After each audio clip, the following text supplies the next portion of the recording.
मिसिगले Congress BJP छानिया Kejriwal को हरैबाकू नुआ plan. Delhi राजनीति रे नुआ मोड़।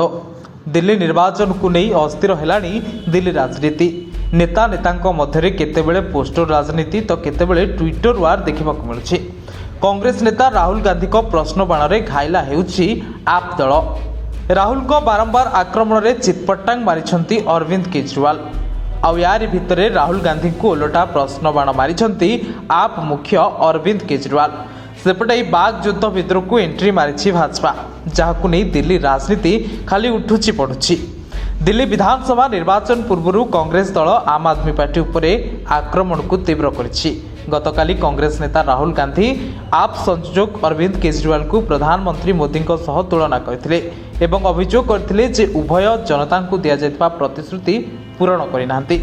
तेबे आज राहुल केजरीवाल विफलता उपरे प्रश्न उठाई दिल्ली सरकार को घेरिबा नै कांग्रेस नेता माननकु निर्देश दैछंती।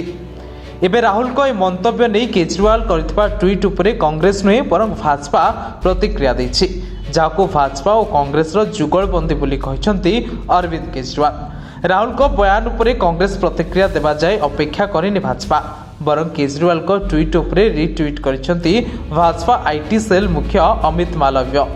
अमित मालव्य रिट्वीट उपरे संगे संगे प्रतिक्रिया रखिछंती केजरीवाल। से कहिसंती मु राहुल गांधी को उपरे मात्र गोटिए वाक्य कहिछि, किंतु प्रतिक्रिया भाजपा आसी। मोर मंतव्य कांग्रेस पई असुविधा सृष्टि करने बदल में भाजपा को अड़ुआरे पकाउछि। यह ही भाजपा एवं कांग्रेस मध्य जुगलबंदी को सत प्रमाणित करुछि बोली कहिसंती केजरीवाल।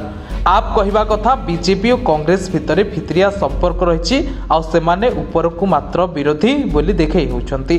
तेबे थर दिल्ली रे सतरे आप दल को हराइबारे सक्षम हेउछंती कि नाही विरोधी ताहाकू देखिबाकू बाकी रहिला। ब्यूरो रिपोर्ट, रिकल ओडिशा।